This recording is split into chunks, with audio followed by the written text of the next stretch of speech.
In this video, I'm going to do a teardown of a Sony Vaio U1. I'll replace the built-in spinning hard drive with a solid-state compact flash adapter. I'll upgrade the built-in RAM. I'll install Windows, and finally I'll give a brief tour of some of the built-in apps from the factory install. So to start out, let me give you some brief history and the specs on the PCG-U1 as I look over what came in my original box. The Sony Vaio U1 and the U3 are Japan-only models released in the year 2002. The U1 and the U3 are basically the same thing, with the U3 having a slightly faster processor, a little bit more RAM, but the main thing being that the U3 has a darker color scheme rather than the more silver and blue of the U1. Both models came with a Transmeta Crusoe TM5800 processor. This is an x86 compatible processor, not made by Intel or AMD. It could potentially emulate other instruction sets too, since it basically runs them in a virtual machine on top of the CPU. A big advantage of these Transmeta processors is their low power, which is why you find them in a lot of these little notebooks, but the performance tends to be pretty bad for comparable Intel processors. So the U1 came with an 867 MHz processor, and the U3 slightly faster at 933 MHz. They came with a 6.4-inch 1024 by 768 screen. There's a button on the screen to quickly zoom to 800 by 600, otherwise the text is pretty small. For the video, it has an ATI Mobility Radeon M6 with 8 megabytes of VRAM. For your system RAM, the U1 came with 128 megabytes built in, the U3 256 megabytes. There's an empty expansion slot where you can add up to another 256 megabytes of 144-pin micro SIMs.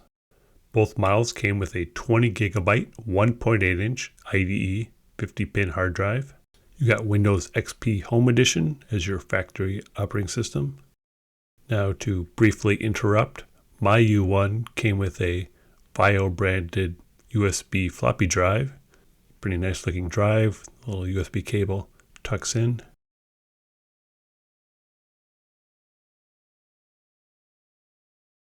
I also got a Sony Vaio Firewire DVD-ROM/CD burner. This can be used as a bootable device for recovery media or Windows installations. You can see in the back here the S400 port, which is Firewire. There's also a separate 10-volt DC jack. Or you can use a special cable with a special little power connector and have the drive fully powered off the laptop itself.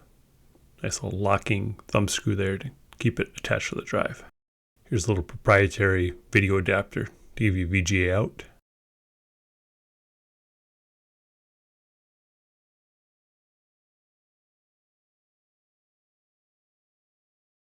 And now to finish up on the specs, take a look at the inputs.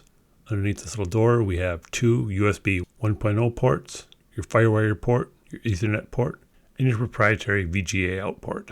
You have your proprietary Sony memory stick flash card slot. On the other side, you have your PC card slot, and then a headphone and microphone jack.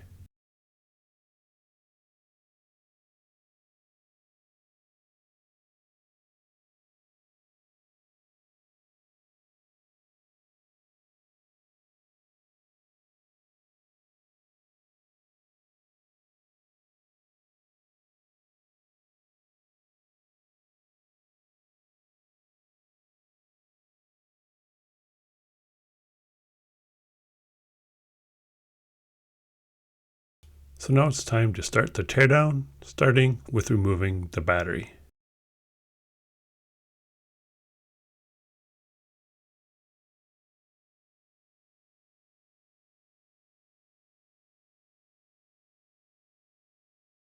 And next, to upgrade the RAM, you'll find it underneath this little door here. This takes a 144-pin micro DIMM, so it's not a common memory form factor. Again, this can be up to a 256 megabyte module, letting you max out the U1 at 384 megabytes or the U3 at 512 megabytes.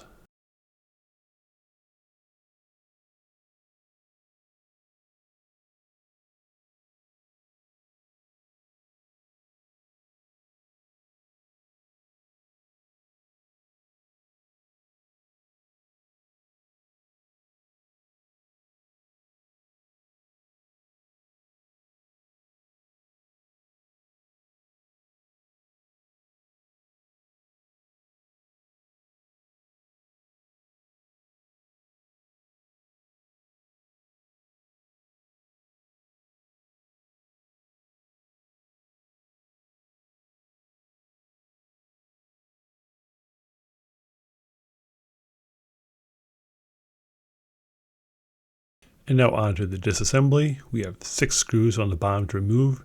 They're all marked with arrows. There are 3 larger screws on the left, the side with the Windows sticker, and 3 shorter screws to the right.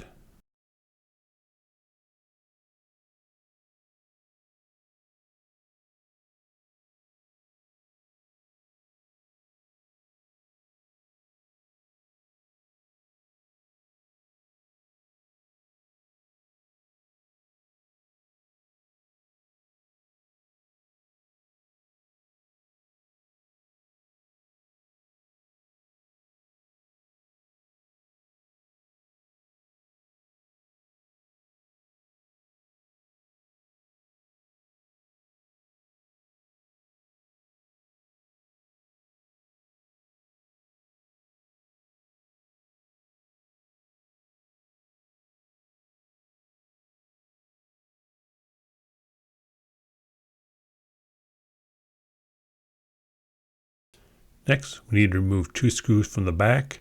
They're hidden under these 2 little plastic adhesive pieces. Pry them up with an X-Acto knife.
So next we need to remove the keyboard. You do that by prying it up.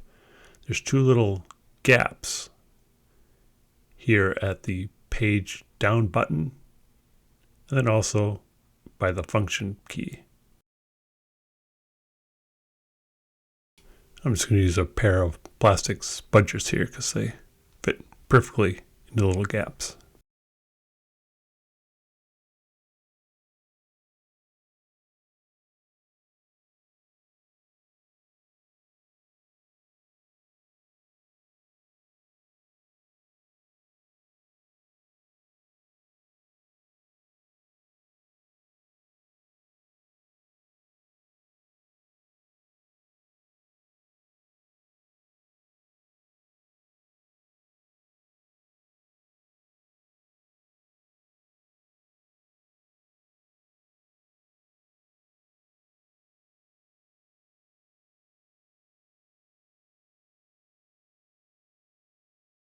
Next up, we're going to need to remove some ribbon cables. This one up here in the upper right.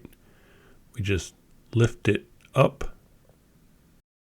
Then we can pull the cable out.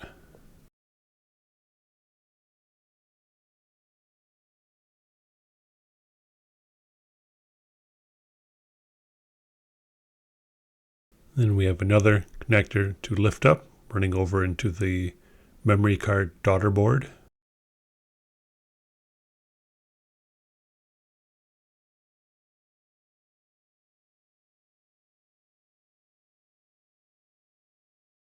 This next connector was a little unusual, but it again just lifts up towards the cable, and you can pull it out.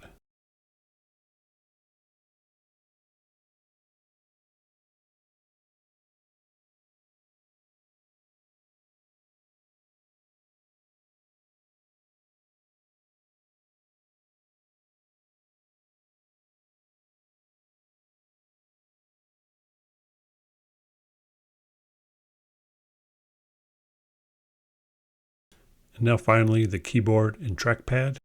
This one doesn't really tilt 90 degrees like the others. You need to lift from both sides straight up to release the cable.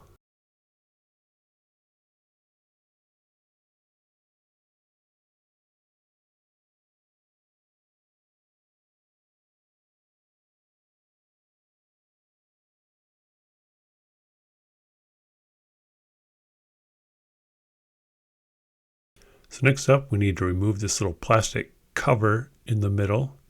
You kind of see the three different clips that are holding it in. As you'll see, it took me a little bit of time to figure this one out.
So I have the front disconnected here. We need to release the rest from the back.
And now that that's finally out of the way, we have 3 screws to remove.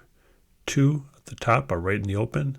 The others hidden underneath a void if remove sticker, in Japanese of course. Luckily I found a reference to this in an old GeoCities Japan website, still on archive.org. It would have taken me a little time to figure this one out. This will try to be somewhat non-destructive here, removing it.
So now we can pull the top cover off. We need to release some clips in the front using a plastic spudger.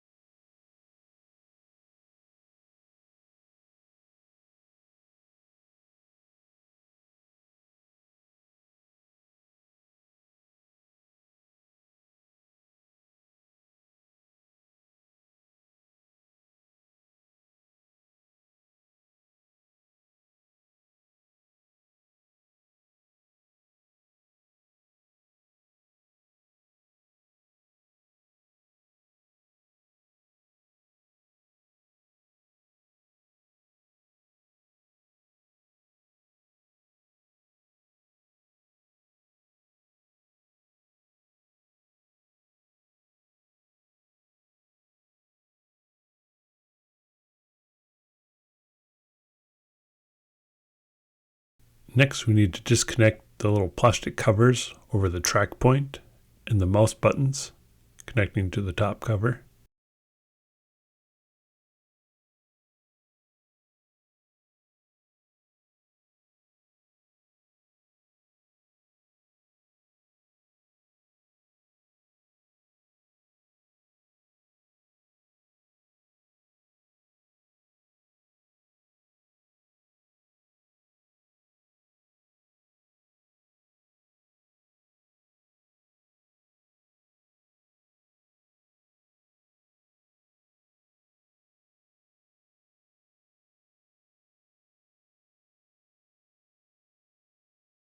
And I'm not going to pull the top cover fully off, so be careful here because leaving the display cable still connected. Looks like it's some pretty fine wires. There's some shielding over the connector too. Don't want to risk damaging this cable, and there's enough slack to just tilt it up and still access what we need to.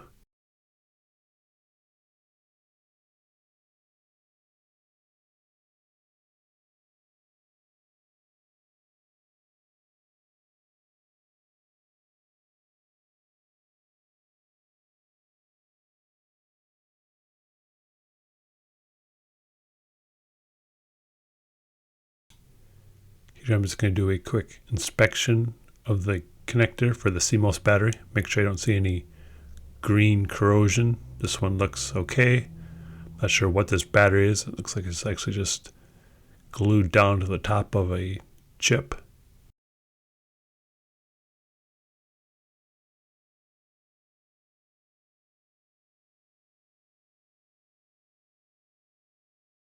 So now we're almost to the hard drive. First, we need to remove the little memory card daughter board sitting above it. We have 4 screws. There's a black on the top and bottom, and 2 gold screws in the middle. There's 2 spots that don't get screws. These are running through some metal rails.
So now we just need to pry the drive up. It's kind of wedged in here.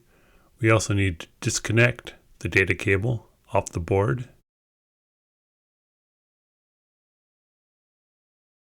Doing that right here.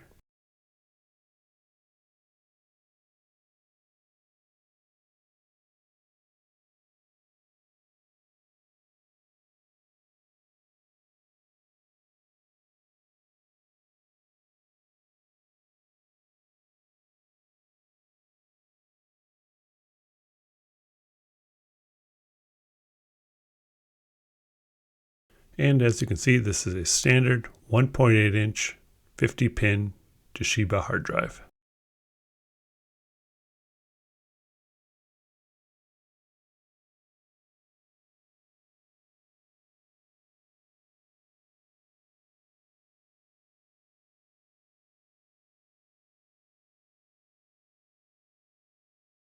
And I'll be replacing it with a simple 1.8 inch IDE to compact flash adapter.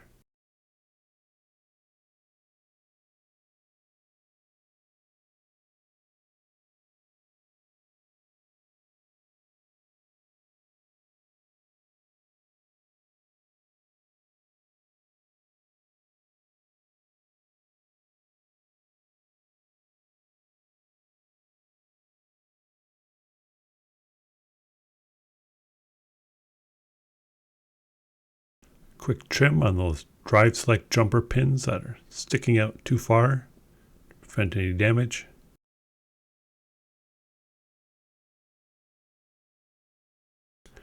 I'm going to use a fairly large, fast, compact flash card, but it's not an industrial card, which may cause you some problems if you're trying to recover from the factory install CDs or install multiple operating systems. I'll cover that more later, but if you're just doing a basic install of Windows off a standard CD, you should be fine.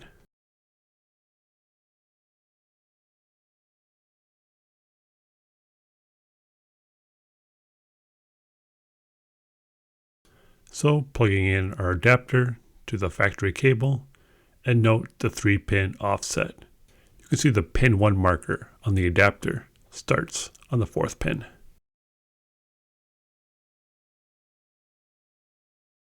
And now let's mount our compact flash adapter.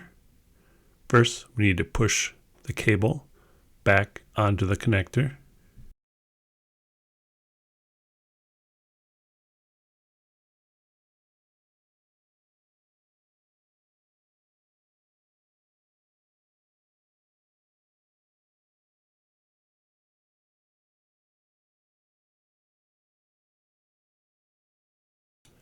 So one thing I was starting to notice here, you can see the metal strip with some fingers along the bottom that I think are meant to keep tension on the hard drive, keep it in place. But I'm worried that they're going to make contact with the pins for the compact flash adapter. It looks a little bit sketchy since it's not really needed, it can easily be removed. That's what I end up doing.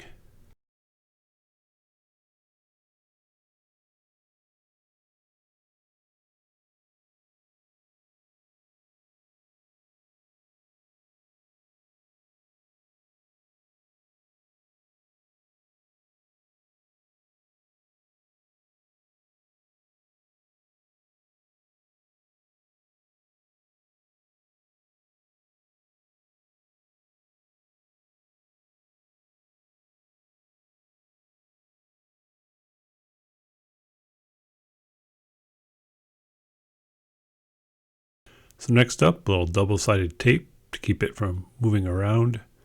It's not really a good spot to put this, so I just put it on the card itself. And I probably should have used less tape because this really stuck down. And later on, I need to remove it.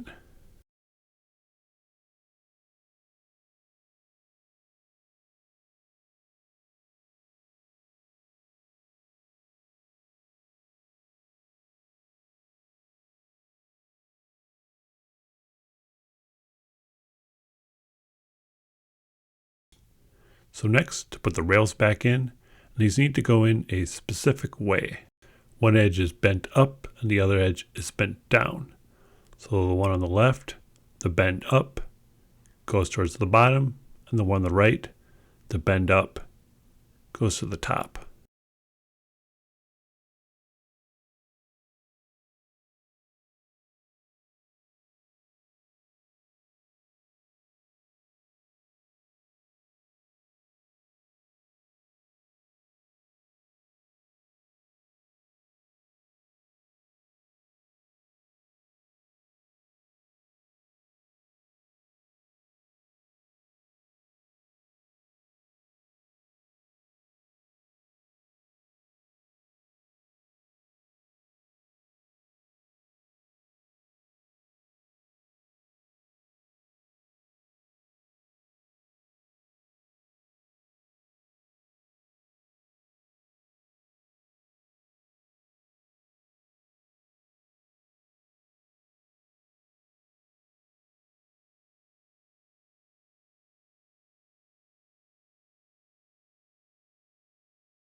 So this is a little fiddly. I use the tips on some tweezers to help line up all these screw holes. There's also alignment pegs that go through this little daughter board.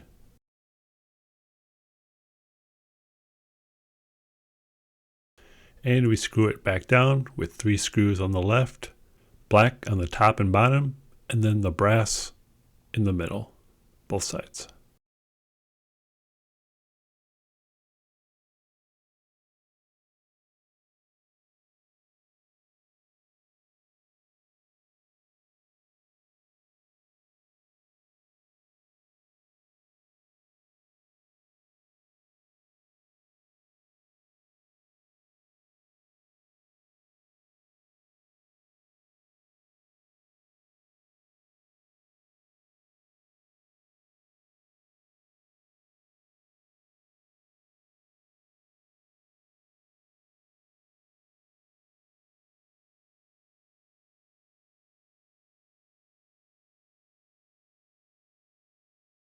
Now I'm reconnecting this ribbon cable here, but this was a mistake. This should actually be reconnected after the top is put on, so I later have to remove this and reroute it.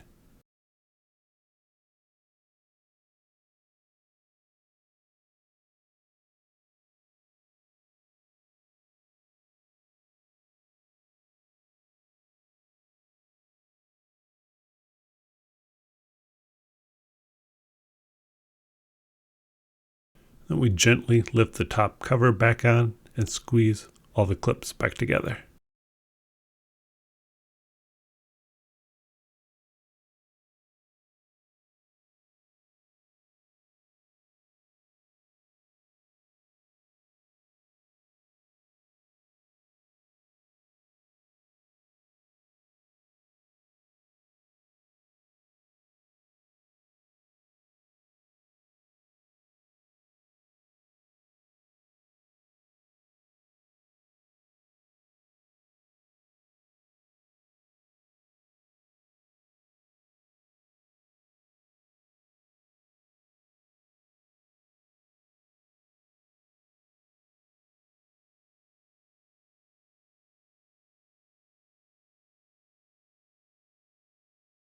Reinstall our 3 screws, starting with the one in the warranty sticker.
Next, our little middle cover. Make sure that the screen is fully pushed down so it fits.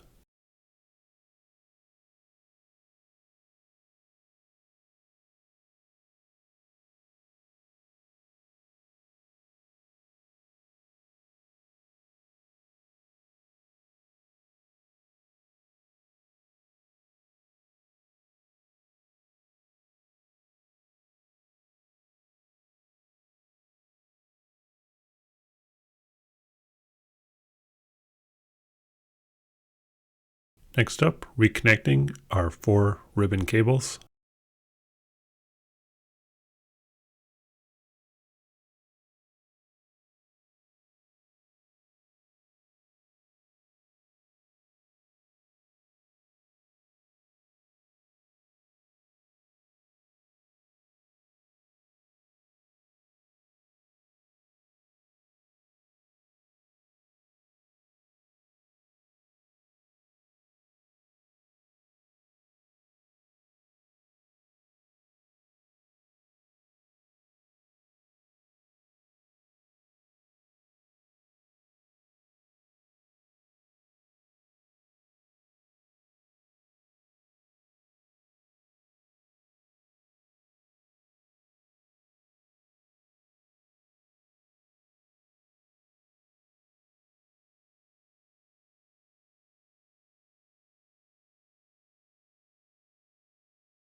See, here's the one that I messed up that I'd already connected. Should be connected now, so it goes over that plastic piece rather than under it. So I have to kind of pull it back through and go over the top.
Now we reinstall the keyboard.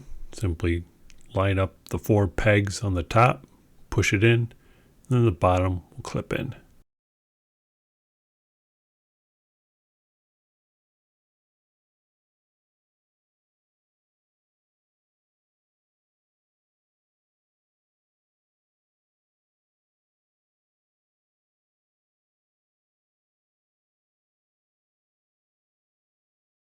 Next up, we need to install the 2 screws into the back and then put those little plastic covers over the top.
Now to install the 6 screws into the bottom, with the longer screws going along the left edge, the shorter screws to the right.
So let's try out our first boot.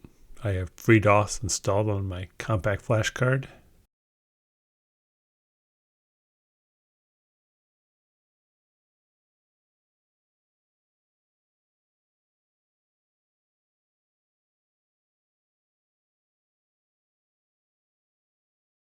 Next, let's take a look at the BIOS. You can see here it's found our 256 megabyte upgrade. You can see right now it's detecting our compact flash card as an ID removable drive. Maybe this is okay, but I ended up coming back and changing this later.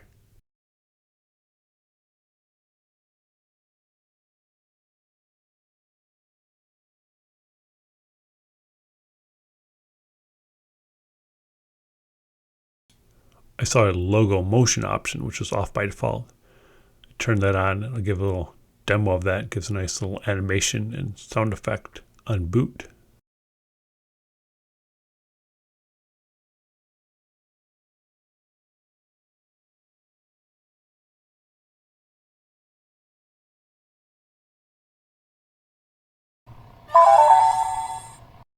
So next, on to installing Windows and some of the issues I had using a non-industrial compact flash card. Now, if you're not doing anything fancy, you're just installing off a standard Windows XP installation CD, or you're not planning to do a boot, you won't have any issues.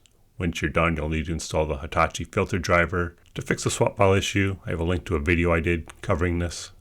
where I ran into issues was trying to use the factory recovery CDs, which I'll show you here, and I was able to get around it. I then created a ghost image of this Japanese factory install, which I've uploaded to archive.org, so anyone in the future could just download this directly and skip what I'm going through here.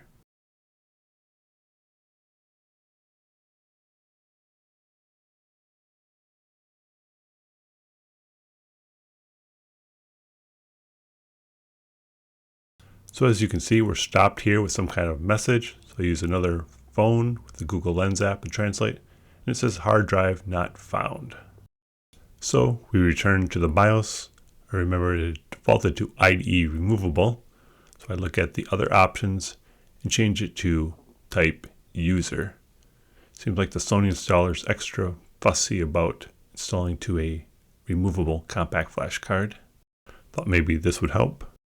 But as you'll see shortly, I still get the same error message. I tried wiping my compact flash card, it still didn't work. So then I wanted to make sure it wasn't something at the core of the system and to try a basic Windows XP installation.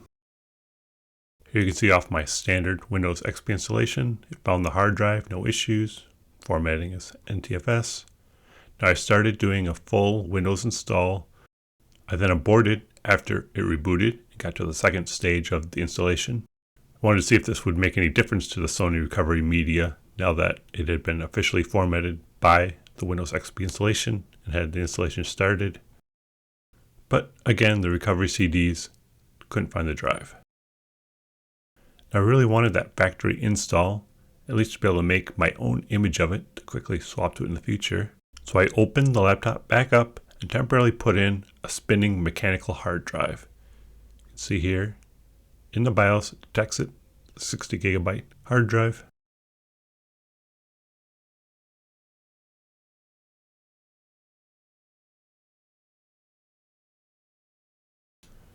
And we have success. It's now happy about the drive and starting the installation wizard. So we need to check the messages a couple times, again with the Google Lens app. I'm able to finish the installation without any other issues. Now again, after I was done, I created a ghost image of this drive, put it on archive.org so anyone can download it and write it directly to their compact flash and avoid using this recovery media.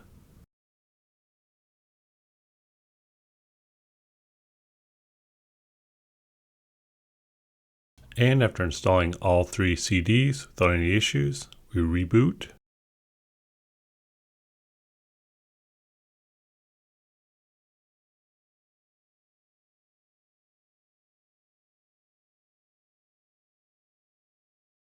And we're taken to the final Windows XP setup screen.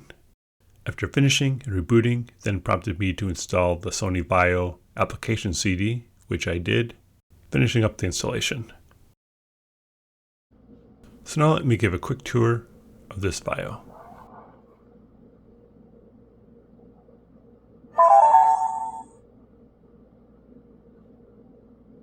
And now an aside, I'd copied that completed Windows installation back over to my compact flash card. That's what's in it now. It's still fairly noisy because I think the bearings in the CPU fan are going out. It looks like it's in a custom metal enclosure. Maybe I'll see if I can lubricate it or find a replacement at some point.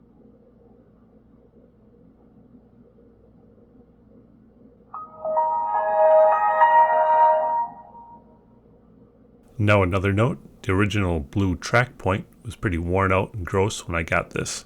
It actually came with some spares. I'm not sure why the original owner never used them. So we have our blue track point on the right to move the mouse. And on the left side, we have our left and right mouse click buttons.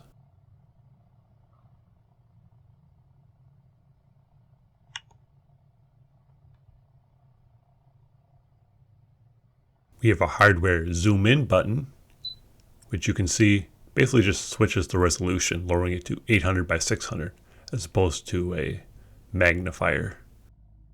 We have a little clickable scroll wheel, which also has a back button.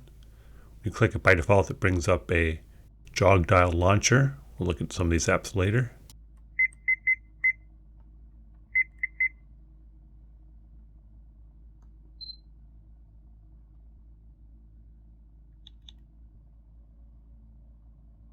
And you can see it can also be used as a standard mouse scroll wheel, like in your web browser.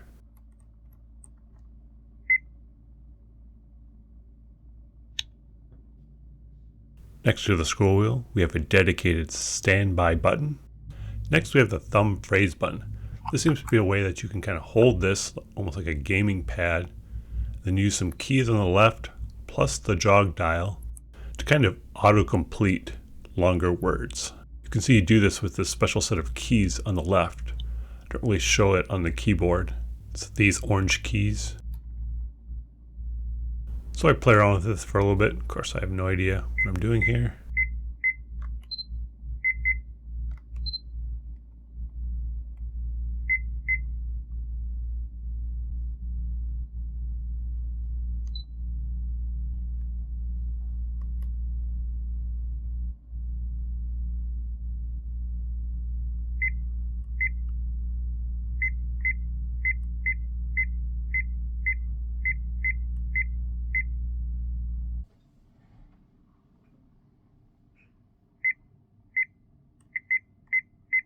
Start with this music player. Most of these apps seem to have some kind of special feature that uses a little jog dial.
This next one seems kind of interesting. Visual flow. It seems to be a way to browse through your file system.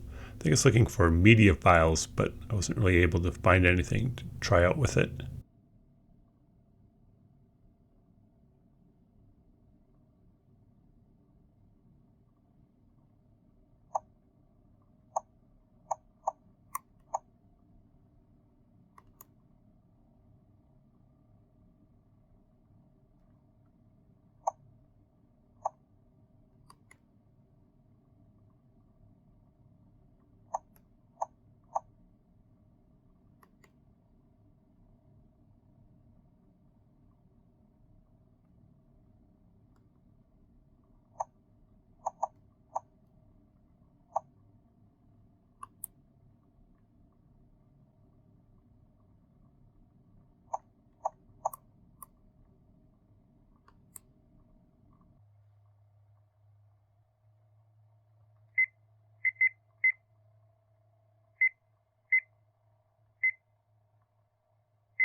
Pictory looks like an app where you can take a screenshot and then kind of annotate it, draw on it.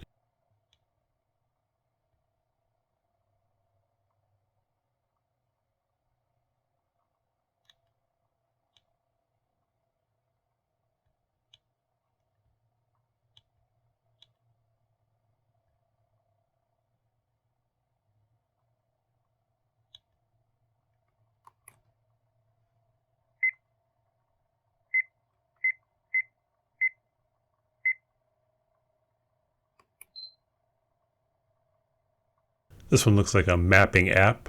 Looks like it has support for external GPS devices. Makes sense with a little laptop like this.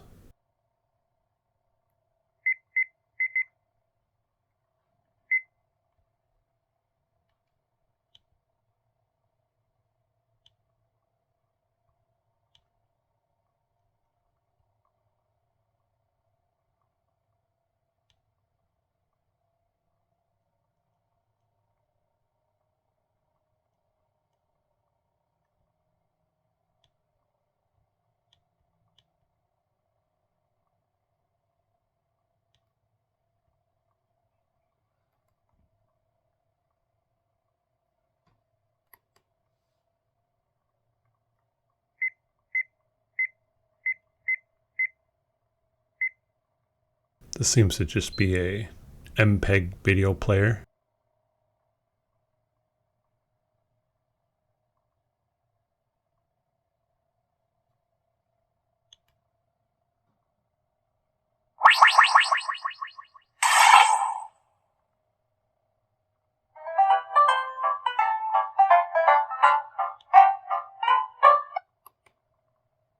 This next one seems to be some kind of local network messaging chat app.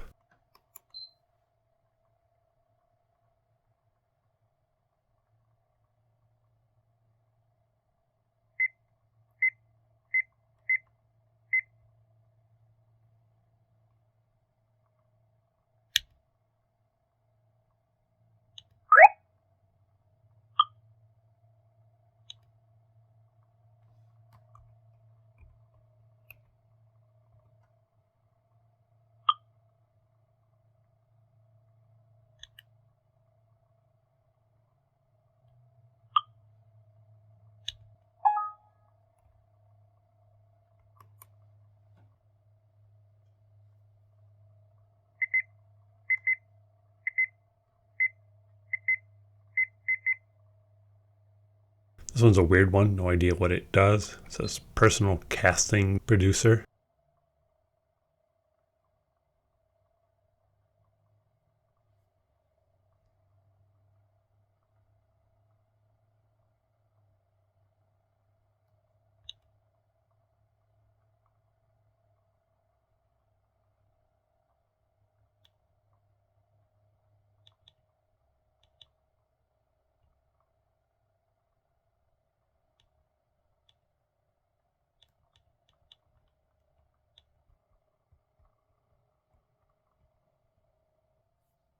Let's check out the start menu.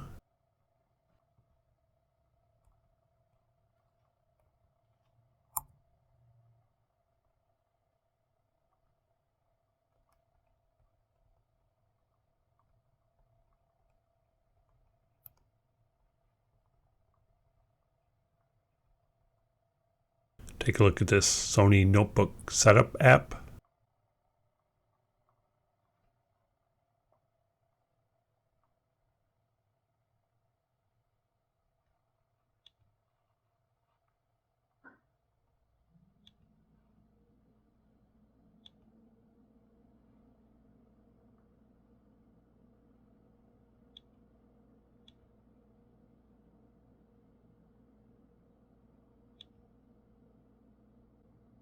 And finally, let's look at properties for my computer.